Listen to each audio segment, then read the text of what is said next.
Assalamualaikum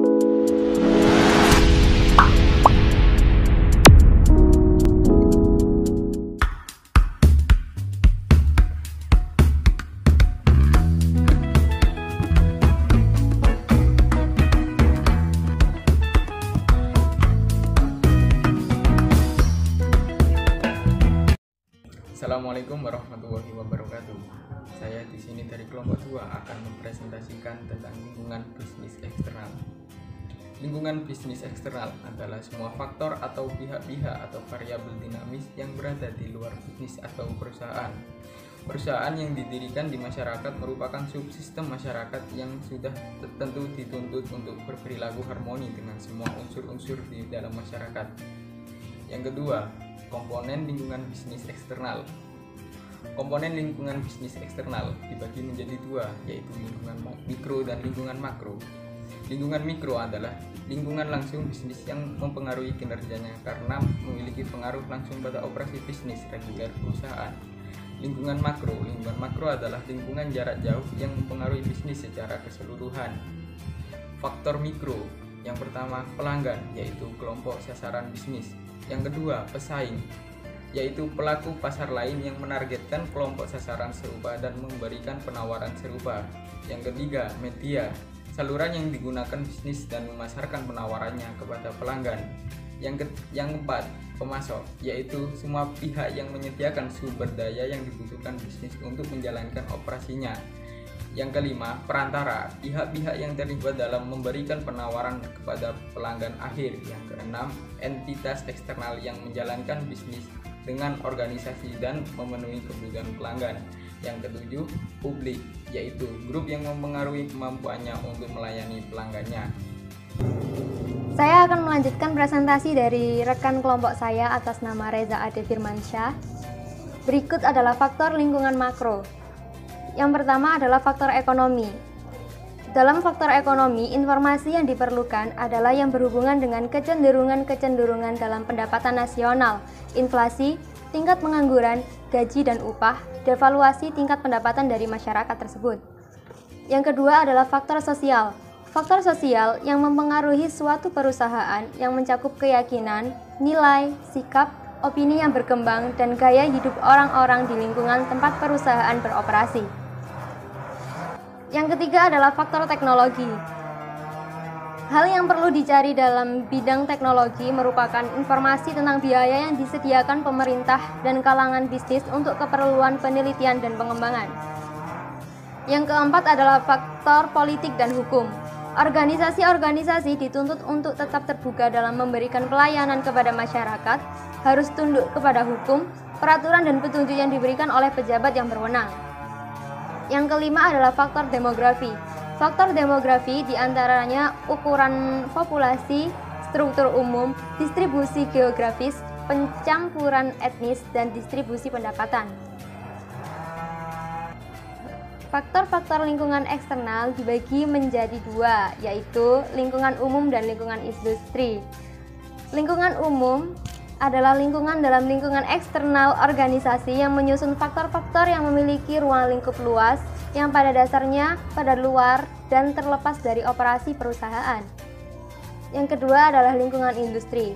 Lingkungan eksternal organisasi yang menghasilkan komponen-komponen secara normal memiliki implikasi yang relatif lebih spesifik dan langsung terhadap operasional perusahaan. Tingkatan lingkungan eksternal menurut Thomas Lester Whelan. Menurut dia, tingkatan lingkungan eksternal dibagi menjadi tiga. Yang pertama adalah lingkungan fisik alami atau biasa disebut dengan natural physical environment. Terdiri dari sumber daya fisik, iklim, satwa liar. Mereka adalah lingkungan luar dan mempengaruhi dua lingkungan lainnya, yaitu lingkungan sosial dan lingkungan tugas. Yang kedua adalah lingkungan sosial atau social environment. Setiap perubahan dalam lingkungan alam dapat memiliki implikasi untuk perubahan dalam kebijakan politik dan ekonomi, sosial budaya, dan teknologi, tetapi tidak sebaliknya. Yang ketiga adalah lingkungan tugas. Interaksi antar perusahaan dan para pemangku kepentingannya, mereka terdiri dari pemerintah, kelompok kelompok kepentingan khusus, pelanggan, pesaing, asosiasi perdagangan, pekerja, kreditor, dan masyarakat. Saya akan melanjutkan materi dari rekan kelompok saya yaitu Putri Revina Devianti. Materi selanjutnya yaitu analisis untuk memahami lingkungan eksternal bisnis. Yang pertama, analisis Pasteur, merinci variabel-variabel kekuatan politik, ekonomi, sosial budaya, teknologi, alam, dan hukum yang mempengaruhi operasi bisnis.